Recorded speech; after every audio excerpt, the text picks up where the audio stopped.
Good evening. Good to see all of you here tonight. We are studying in the book of Ruth on Wednesday nights, and so we finished Ruth chapter 1 last week, but just kind of set the stage as far as what's going on here in the book of Ruth. In the first chapter, it talks about there being a famine in the land of Israel, and because of the famine that was in the land, there was a man by the name of Elimelech, which means my Lord the King, or my Lord is the King, or my God is the King, that sort of thing. El is the Hebrew word for God, and Melech is the Hebrew word for king. And so he came from Bethlehem, and he moved his family over to Moab because of the famine that was in the land in the time of the judges. And we talked about how this might be during the time of Gideon. Over in Judges chapter 6, there was the Midianites were coming in at harvest time and was stealing the food from them, and they were having a famine there that wasn't caused by drought, and it wasn't caused by any sort of natural catastrophe, but it was being caused by man, that they were coming in and stealing the food or taking the food from them. And so they came down into Moab because there's food in Moab. So it's just a regional famine, if you will. And so they come to Moab, and it's Elimelech and his wife Naomi and their two sons Mahlon and Chilion. And while they are there in the land of Moab, Elimelech dies, and Mahlon and Chilion had taken on wives from the women of Moab, one being Ruth and the other being Orpah. And both of the boys also passed away. They had been there in that area of Moab for about 10 years. And Naomi receives word that God has visited her people and that there is bread to be had in Israel, that God has visited His people and they have bread. So the famine is over. And if again we're talking about this period of Judges 6, where this takes place during the time of Gideon, that oppression by the Midianites lasted about 7 years, according to the book of Judges in chapter 6. And so it would fit that it takes a little while for word to spread that the famine is over, because they don't have 24/7 news. She didn't turn on CNN and see it there, right? She had to find out by word of mouth, that somebody had to come and let her know that. And so women alone would have a hard time supporting themselves in this particular day and age. They couldn't go down to Walmart and get a job. They couldn't, have Social Security benefits or any of those types of things. And so it would be very difficult for women alone. And so we saw that Naomi told her two daughters-in-law that they should return back to their mother's house and find new husbands, because she doesn't have any more sons. And even if she were to have another child in her old age, that they would not be probably willing to wait for them to grow up to be of marrying age anyways. And so she sends them back to their mother's house. Now Orpah goes back, but it says that Ruth clings to Naomi and says, "I'm not going to go." And she's stubborn about it. She's steadfast about it. She says, "Where you go, I will go. Where you lodge, I will lodge. Your people will be my people, and your God will be my God." And so Ruth is determined to go with Naomi back to the land of Israel. And when Naomi sees that Ruth is not willing to change her mind, it says that she stopped speaking. Well, it doesn't mean that she's given her the silent treatment there at the end of chapter 1. It just means that she stopped talking to her about this particular matter. She understands that Ruth is determined to come with her. And so that brings us into chapter 2. And so at the very end of chapter 1, it says, Naomi returned, Ruth and the Moabitess, her daughter-in-law, with her, who returned from the country of Moab. Now they came to Bethlehem at the beginning of barley harvest. And that's somewhere around April, at the beginning of barley harvest. There's mainly two grains that they would grow. Wheat would be the softer, finer flour that would give better bread, if you will. Barley was sort of the grain of the poor folks. It's a little grittier, it's a little heavier. But the barley harvest takes place in April, and the wheat harvest would take place sometime after that. And so the writer here, most likely Samuel, tells us that this is when this that takes place here, is that during their barley harvest, because it's going to play into what happens here in chapter 2. In chapter 2, we're basically going to have Naomi and Ruth seeking help. Naomi has decided to come back to Israel because she's got kinfolk there. Maybe kinfolk can help to take care of her. But she's coming back, and they're looking for help. They're seeking help. And so notice we're introduced to this man Boaz here at the beginning of chapter 2 because he's going to play into the story. It says, there was a relative of Naomi's husband, a man of great wealth, of the family of Elimelech. His name was Boaz. So Ruth the Moabitess said to Naomi, please let me go to the field and glean heads of grain after him in whose sight I might find favor. And she said to her, go, my daughter. Then she left and went and gleaned in the field after the reapers, and she had come to the part of the field belonging to Boaz, who was part of the family of Elimelech. And so Ruth is going to go out, and this would be something that would be for the poor to do, is when people were reaping their fields, when um, they didn't have combines. They weren't going through machinery and kind of, sucking everything up like a vacuum would, or like those that farm equipment would. They'd go out and they'd have to reap, and they'd have to do it by hand. And so she's going to follow behind the reapers. But we're introduced to this man Boaz here at the beginning of chapter 2 because he's going to be important in the story, that it's her field, or it's his field that Ruth is going to end up in. Now, do you think that's just a coincidence that she ended up in Boaz's field as she was going along? That not the miraculous here, no breaking of the laws of nature, but I think we see God's providence working here. God's going to provide for her, but there's going to be something that she's going to need to do, right? God's going to provide for Ruth and Naomi, but Ruth's going to have to work at it, right? It's not going to be that she's just going to sit at home and wait for the Lord to provide. There's something that she's going to need to do about it. And so Boaz here is introduced as being a kinsman of Naomi. He's a kinsman of Elimelech. He's a relative of Elimelech, and it doesn't specify exactly how he's a relative. Is he a cousin, or is he a second cousin? However it is that they're related, they are kinfolk. And so Boaz is one who is kin to them. Now, this is important, and again, it's being introduced here because the idea of him being a kinsman redeemer is going to come into play when we get into chapters 3 and 4 especially. So Ruth goes out there into the field, and so she says to Naomi in verse 2, let me go to the field, glean heads of grain after him in whose sight I might find favor. The him there isn't identified. She's not asking Naomi for permission to go into Boaz's field, because at this point Naomi doesn't even know that that is Boaz's field, or where it is that she's going is Boaz's field. She's just going to happen to be there. She's saying, I'm going to go out and I'm going to see if I can find favor in someone's sight and be able to glean in somebody's field. Maybe somebody will have mercy, or somebody will allow me to glean in their field. Um, so she's looking for one will allow her to glean. Don't think that she's being pushed to, okay, hey, there's Boaz's field. Why don't you go out there? He's a kinsman. At this point, Naomi doesn't know that that's Boaz's field, right? So Ruth is just going to go out there to glean. This would be part of the old law, that they were to leave portions of their field for those that were poor, or those that were destitute, to be able to go and to be able to glean in the field and be able to get something out there. If you come back to Leviticus, we'll see this in a couple different places. But if you come back to Leviticus chapter 19, Leviticus chapter 19, let's look at verses 9 and 10. Here in the law of Moses, it says, when you reap the harvest of your land, you shall not wholly reap the corners of your field, nor shall you gather the gleanings of your harvest. And you shall not glean your vineyard, nor shall you gather every grape of your vineyard. You shall leave them for the poor and the stranger.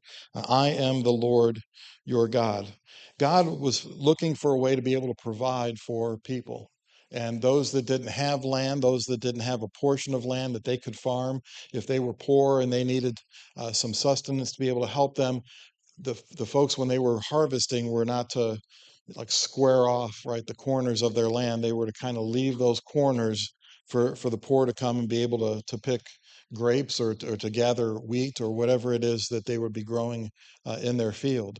If they were gathering grapes, if you ever take a kid and you're picking blueberries, right, the kid sometimes will pick all of them, or sometimes the kid will pick a few of them and leaves.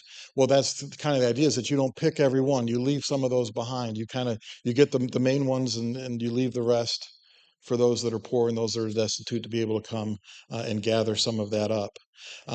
Look over at Deuteronomy chapter 24, because we'll see it there as well.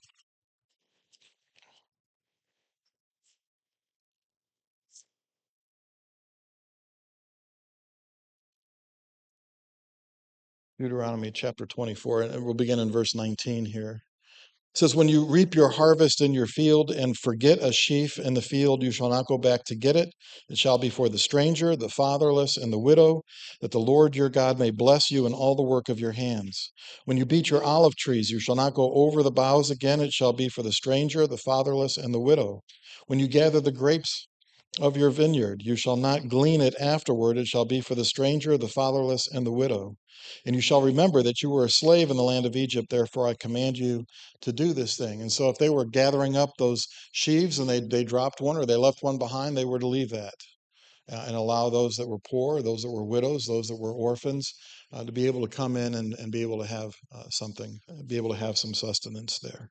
And so, that would be one of the ways that they would help to take care of the poor. Now, the poor would get what they needed by that, but it wasn't just given to them, right? They had to go out and they had to actually glean it. They had to go out and they had to gather it themselves. They had to go out and do something for it.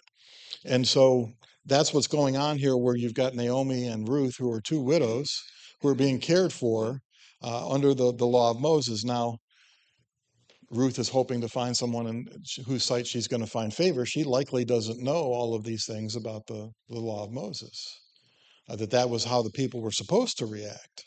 Doesn't mean that's how everybody would react, though, right? Because there's maybe some danger in going out and gleaning in somebody's field. Maybe they don't want you to be out there, right? Maybe they don't want to help you in that way. And so she's she's asking Naomi to let her go in the field, and hopefully she'll find favor in someone's sight there in verse 2. So she went and she gleaned in the field, and she just happened to come into the field that was owned by Boaz. And we're going to see that Ruth is not she's not an ugly old woman, right? She's someone who was attractive. Not that old women are ugly, but it's going to become apparent that she is and as we go through, especially when we get into chapters 3 and 4, that she could have basically had any man that she wanted, if that was her desire. So in verse 4, any comments or questions through verses 1 through 3, or anything we've reviewed from last week?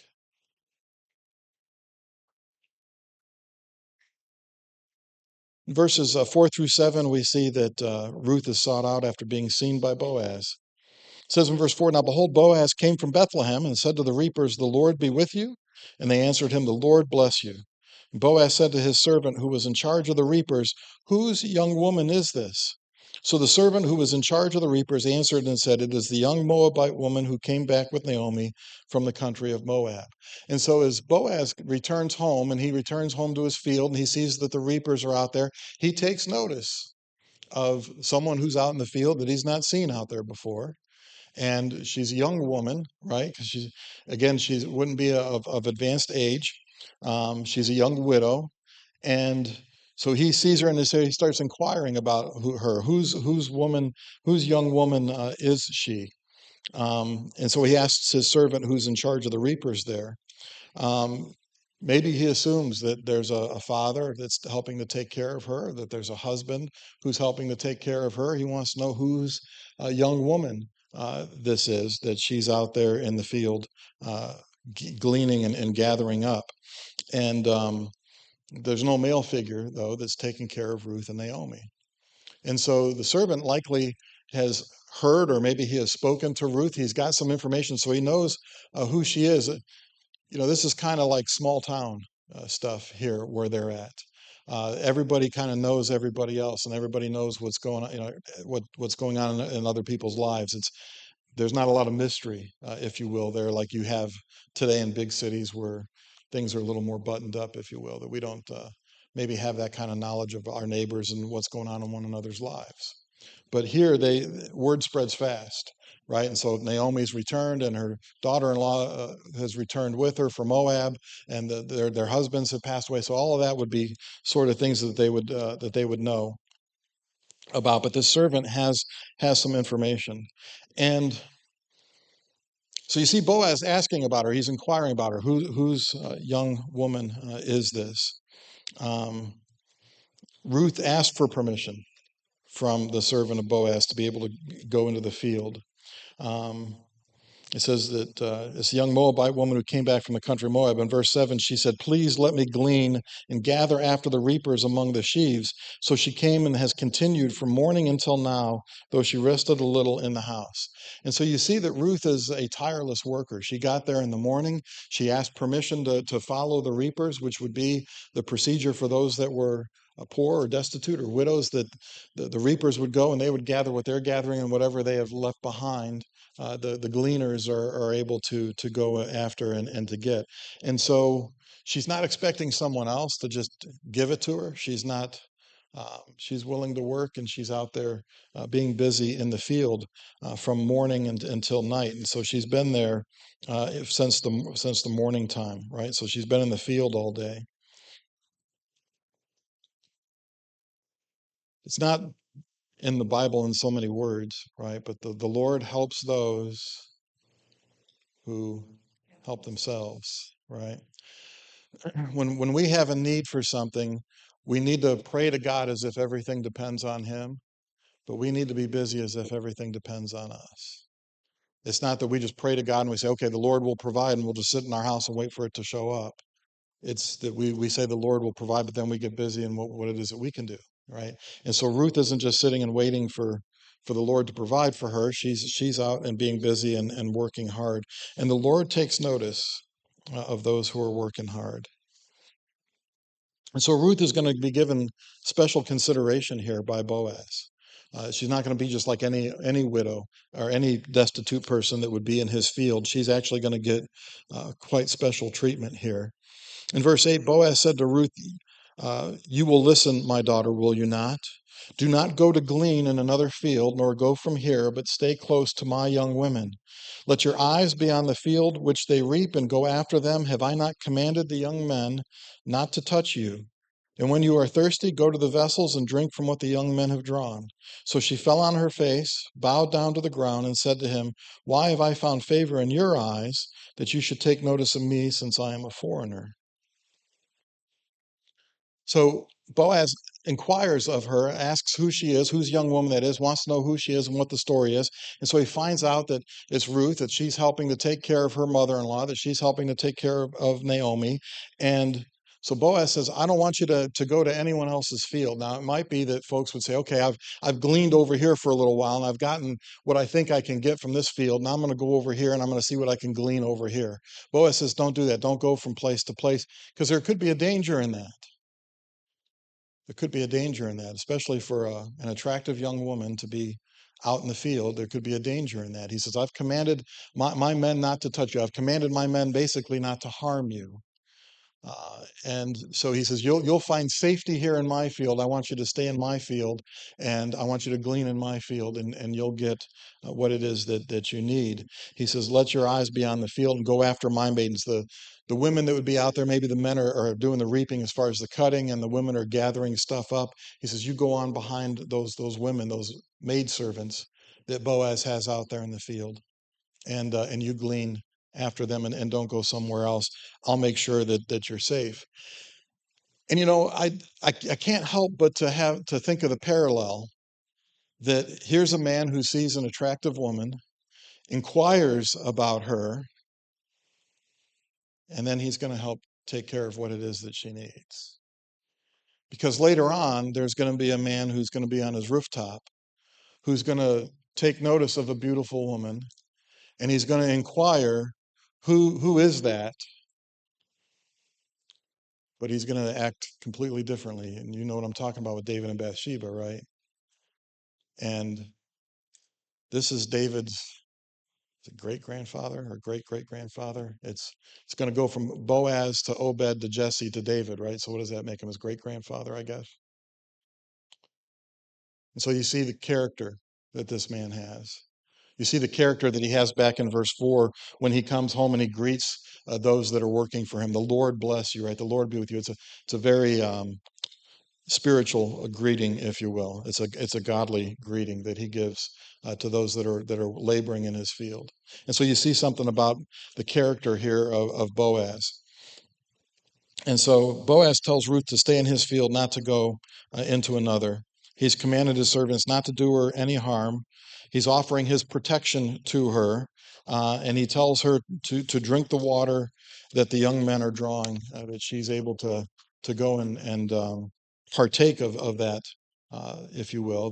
That would be something that most folks that are in the field that are gleaning wouldn't get that sort of special treatment. But he's treating her very well. It says that in verse 10, she fell on her face, bowed down to the ground, and said to him, "Why have I found favor in your eyes?"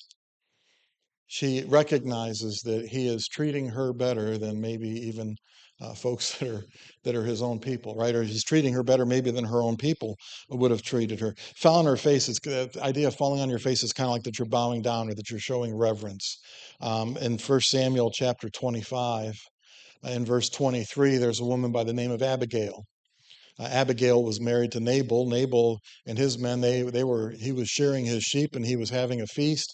And David and his men had protected Nabal's sheep and Nabal's shepherds while they were in the field. And David asked if they could help partake of the feast. It was typical on a feast day that you would feed those that were in the area. And Nabal answers him very rudely. And David says, I'm going to go and I'm going to kill every male in his house. That was what David was going to do. Kind of like an Al Capone moment that David has, right? I'm going to go to his house. I want him dead. I want everybody in his all the males in his house dead. I want to burn his house to the ground, right? He's angry, and Abigail approaches him. And in 1 Samuel chapter 25 and verse 23, you get the same terminology there, that Abigail bowed her face down. She fell on her face, bowed down before David, showing reverence to him and showing respect to him, and talked him out of doing what it was that he was going to do, which would not have been good for David to do. And so she recognizes that he's treating her better than one of his own, and even though that she's a foreigner. So she says, "Why have I found favor in your eyes that you should take notice of me, since I'm a foreigner?" Boaz answered and said to her, "It has been fully reported to me, all that you have done for your mother-in-law since the death of your husband, and how you have left your father and your mother and the land of your birth, and have come to a people whom you did not know before." Boaz says, "I know something about your character, Ruth. I know what it is that you're doing for your mother-in-law, Naomi. I know that you didn't stay with your people back in Moab, that you left your mother's house and your father's house and your people and your gods, and you have come here in order to help take care of Naomi." And so he takes notice of her character there as well. So he realizes what she is doing for her mother-in-law, how she left her land and her people to come there. She's working hard in the field to glean. Ruth is not taking the easy road. Sometimes when tragedy befalls, we need a time to catch our breath and we need an easier road for a while. But she didn't take the easy road to go back to her mom and dad's house and to find another husband there in Moab. She wants to be with the Lord's people. And even though she didn't know any of them before, and even though she'd never been there before, kind of similar to Abraham, when Abraham's told, you need to leave Ur, and you need to leave your folks, and you need to leave your people, and you need to come over to a land that I'm going to show to you. She went with Naomi, having never seen where it was that she was going. Abraham packed up and lived in tents, and having never seen where it was that he was going. And so you see the faith that these folks have in God. Any comments or questions on these things?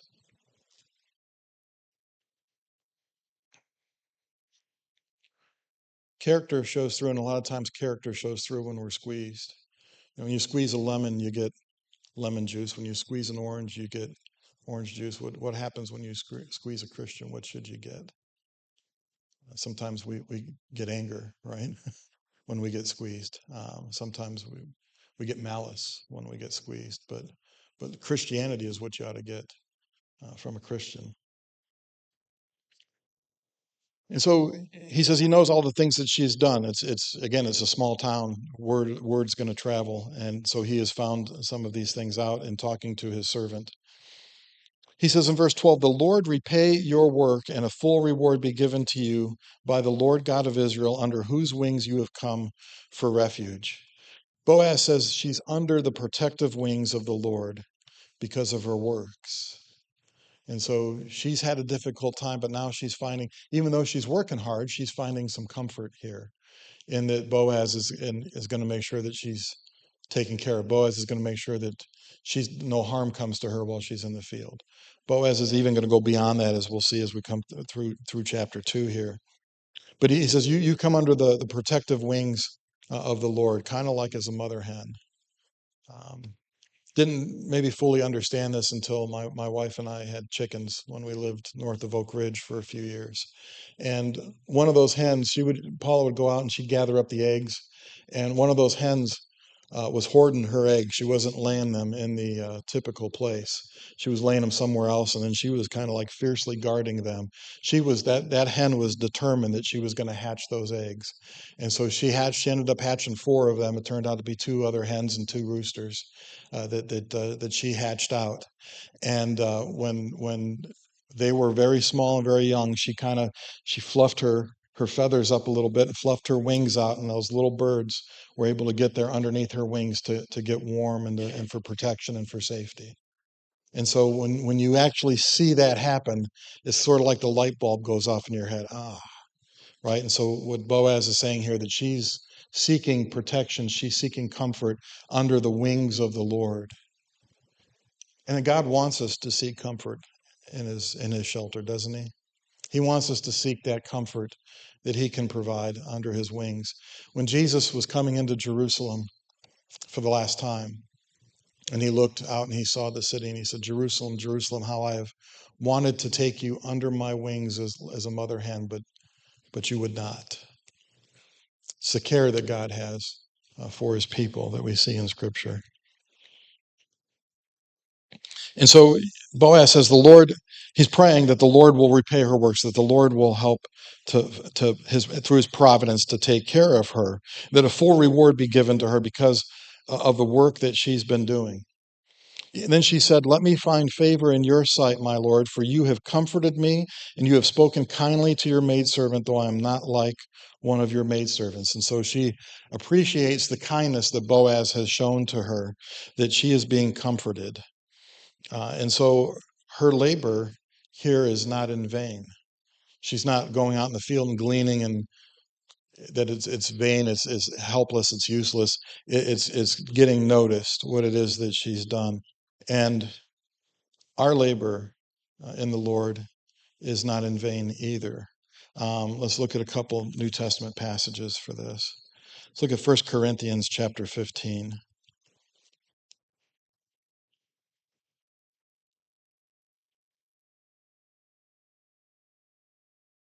1 Corinthians chapter 15.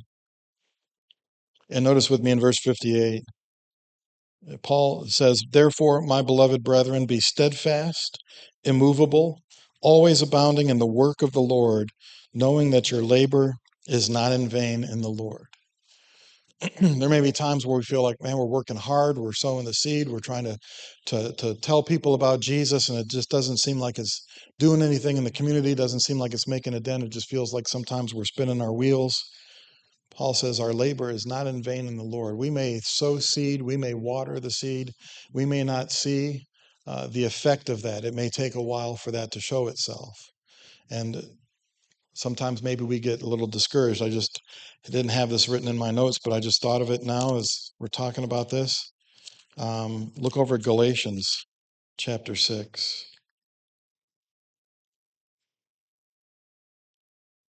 Galatians chapter 6, verse 9 and 10, it says, let us not grow weary while doing good, for in due season we shall reap if we do not lose heart. Therefore, as we have opportunity, let us do good to all, especially those who are of the household of faith. In due time, we will reap. And so the Lord notices our labor. Our labor in the Lord is not in vain. One more passage for this. Let's look over at Hebrews chapter 6 and verse 10.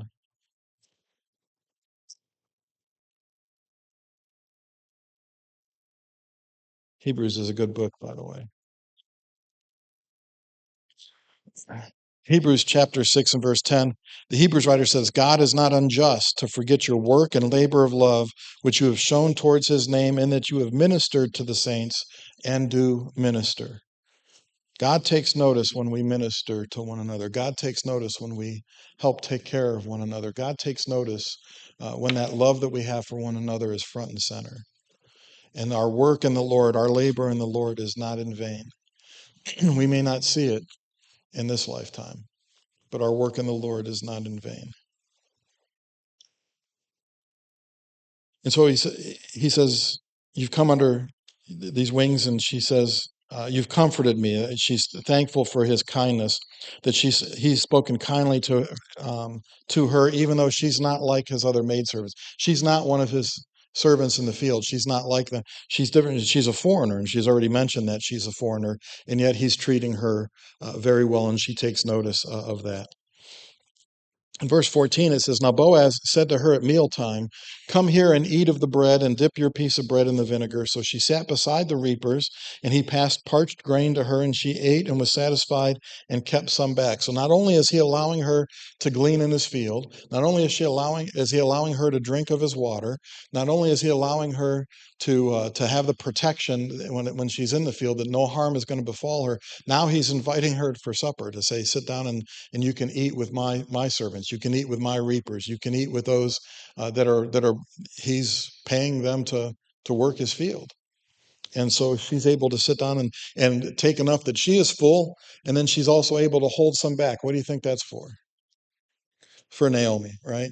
So and he takes notice that she holds some back for Naomi, that she's thinking about her mother-in-law and taking care of her mother-in-law while she's being taken care of herself, while she's getting something. So you see that he's going kind of above and beyond what the law would require. Sometimes we as Christians want to say, well, what does God require of us, right? If God requires us to do this, then that's what I'm going to do. And that's all. I'm going to do the bare minimum. Well, he's going kind of above and beyond. It's that second mile kind of treatment, right? When Jesus said, if somebody compels you to go 1 mile with them, go the second mile, right? Go above and beyond what it is, and instead of just the bare requirements. And so that's exactly what Boaz is doing here. He's going above and beyond. It says, when she rose up to glean in verse 15, Boaz commanded his young men, saying, Let her glean even among the sheaves.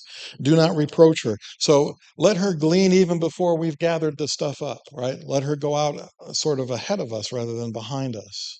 That she's going to be able to glean from the sheaves before they are cut, and before it's not just the leftovers. And in addition, notice what he says, also let grain from the bundles fall purposely for her.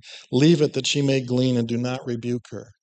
Right? Typically, if you had somebody that was gleaning in your field and you drop something, you'd say, hey, that's mine. Don't pick that up. Don't take that. Or don't be out there reaping before we're reaping. And Boaz says, let her take whatever it is that she wants. And even on purpose, right?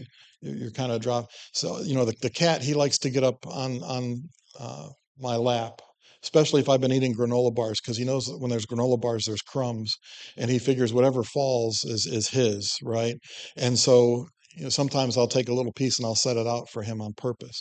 Well, that's kind of what they're doing. It's like, you drop something, it's like you drop it on purpose and leave it there for her to be able to pick up. And so you see that Boaz is really helping her to be able to take care of her mother-in-law as well. And so she's working hard for it, but the Lord is providing for her through Boaz. Any comments or questions through verse 16?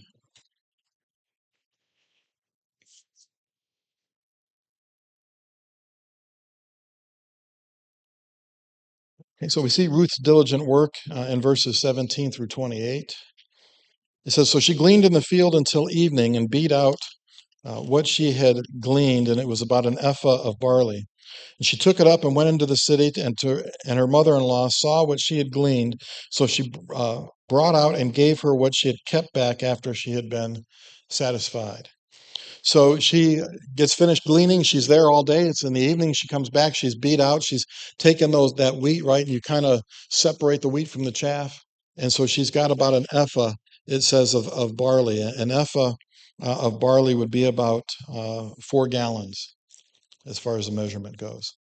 And so she's gathered in one day that 4 gallons, if you will, of barley. That's a lot for someone who's gleaning. To get that much, right? That's a lot. And that's because of 2 things. It's because of Ruth's hard work, and it's also because of Boaz's generosity. And she also brings that food that she held back and gives it to Naomi so that she has something to eat as well.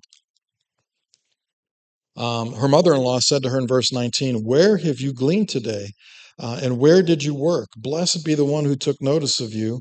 So she told her mother-in-law with whom she had worked and said, "The man's name with whom I work today is Boaz."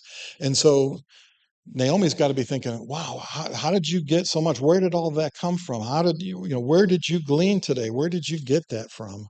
That you've got as much as she does. And Naomi says, "Blessed be the one who took notice of you. Blessed be the one who took notice of you." So she said to her mother-in-law, she identifies who it is, that it's this man Boaz who has allowed me to glean in this field. She lets Naomi know that she's gleaned in Boaz's field all day. Now this is the first that Naomi understands that Ruth has been in Boaz's field. Right up until this point, she doesn't know that's where she is. She's asking the question, "Where have you gleaned today? And where is it that you have worked, or whom did you work with?" So Naomi said to her daughter-in-law in verse 20, Blessed be he of the Lord, who has not forsaken his kindness to the living and the dead." And Naomi said to her, "This man is a relation of ours, one of our close relatives." So Naomi realizes that that this is a relative of theirs, that Boaz is somehow related to Elimelech, as we noticed earlier. And she says, God has taken notice of them, right? Blessed be he of the Lord. The Lord has not forsaken his kindness to the living and to the dead. So here's a change in Naomi's attitude, if you will, because you remember back in chapter 1, she felt like the hand of the Lord was upon her, that the Lord don't call her Naomi anymore, right? Which means pleasant, call her Mara, which means bitter. And but now she says, "Blessed be the Lord," right? Blessed he be Boaz, because the Lord is providing for them. The Lord hasn't forsaken his kindness to the living and the dead. Now, the living and the dead could be in reference to Naomi and Ruth as those who are living, and the dead being the males who have died. Or it could be that she's saying he's shown favor to both the living and the dead, Ruth being the living because she's young, and Naomi being the dead because she's an old woman. But however that is, she is delighted with what has taken place, and it's kind of setting the stage for us that, oh, by the way, Boaz is a kinsman. Boaz is a relative of ours. Boaz is related to Elimelech because you remember when she was getting ready to leave, she said, "Are there still sons in my womb?" That whole idea of that Levirate marriage, that if you passed away and you and your wife didn't have any children, that your brother, right, the next in line, would marry her and raise up children to your name. And Naomi's pointing out, I don't have any more sons to take up that mantle, if you will, right? To marry Ruth and to raise up children in the name of Mahlon. She said, I don't have any more sons that can fulfill that. But here's someone who's a kinsman. Here's someone who's a relative. Here's someone who's related. Here's someone who can fit that mold, if you will. Now, whether the wheels start turning immediately in Naomi's head, eventually they do, and we'll see that especially when we get into chapter 3, that she knows that here's a person who can redeem Ruth, if you will, through marriage, through that Levirate marriage. Um, and so she knows who Boaz is. Um, and Boaz is a relative. And Ruth says that Boaz had spoken to her as well. Naomi said to her in verse 20, this man is a relation of ours, one of our close relatives. So Ruth the Moabitess said, He also said to me, You shall stay close to my young men until they have finished all my harvest. And Naomi said to Ruth, her daughter-in-law, It is good, my daughter, that you go out with his young women, and that people do not meet you in any other field. So she stayed close by the young women of Boaz to glean until the end of barley harvest and wheat harvest, and she dwelt with her mother-in-law. And so she tells Naomi that Boaz has invited her to stay in his field and continue to reap until the end of the harvest. And Naomi says, "You stay in Boaz's field. You don't go anywhere else. He's invited you to glean in his field. He has helped you in what it is that he's done in inviting her to supper and all of that." She says, "You stay in his field. Basically, don't insult his generosity." Because if she goes to somebody else's field after he's made that offer, it's going to be seen in their society and in their culture as if it's an insult that, "Oh, you offered this to me, but I'm going to go somewhere else instead." And so Naomi says, "No, no, you don't insult his kindness by going somewhere else. You stay close to his maids and don't go into another field. Don't let someone else find you in another field. Don't meet someone else in another field. You stay there." And so it says that she gleans in that field for the barley harvest and for the wheat harvest. We don't know exactly how long that is, but they're going to need to glean during those harvests because that food then is going to sustain them for a while. Because there's going to be time where there isn't a harvest, right? You're going to have to wait for the next planting. You're going to have to wait for next year's harvest. That's going to have to last you for a while. And so they're going to have to be busy when the harvest time comes so that they can get all of that that they need to carry them through the rest of the year. Any last minute comments or questions before I turn it over to um, Morgan for a song? And Michael has our Devo tonight.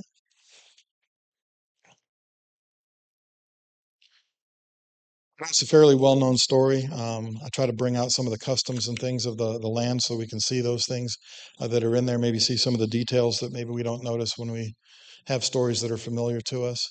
So hopefully that's helpful. And if you do have comments or questions, it doesn't bother me if you bring stuff up. So.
It's been a milestone year for our military branches, with the Army and the Navy and the Marines celebrating their 250th year of service to this great country.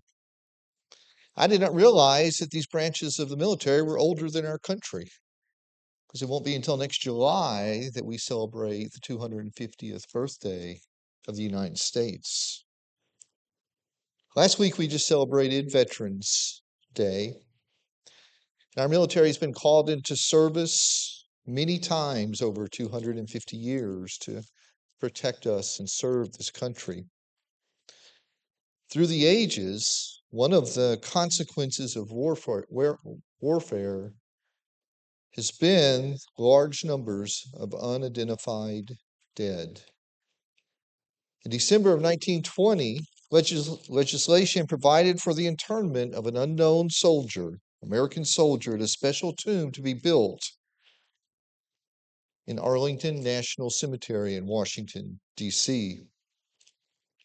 The purpose of the legislation was to bring home the body of an unknown American warrior who in himself represents no section, no creed, no race, in the late war, who typifies, moreover, the soul of America and the supreme sacrifice of her heroic dead. The tomb sarcophagus became known as the tomb of the unknown soldier. The tomb of the unknown soldier serves as a symbolic grave for all of the dead whose remains have not been found or identified over the 250 years of warfare for this country. It's a place of incredible special meaning behind it. It's guarded by the 3rd U.S. Infantry Regiment, known as the Old Guard, who is designated as the Army's official ceremonial unit and stands watch over the unknown soldier 24 hours a day, 7 days a week. Soldiers volunteer for this duty to become tomb guards but they must first go under very strict selection process and intensive training. Becoming a tomb guard is one of the most difficult assignments to achieve in our military because of the strenuous process they must go through. The soldiers who guard the tomb are expected to perfect every element of their work, from their appearance. They get a haircut every week so that they always look the way they're supposed to be, to the way their uniform looks, to the way they guard the tomb itself. As such, they must follow strict rules to meet those high expectations and honor those who gave everything for their country. They don't wear rank insignia on their uniforms.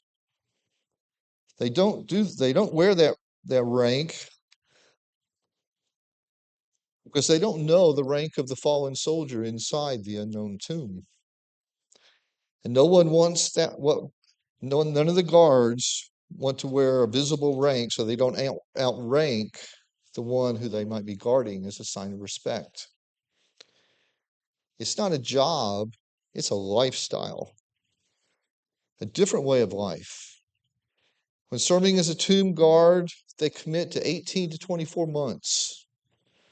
The average sentinel takes 8 hours to prepare for their 30 to 60-minute walk in front of the tomb.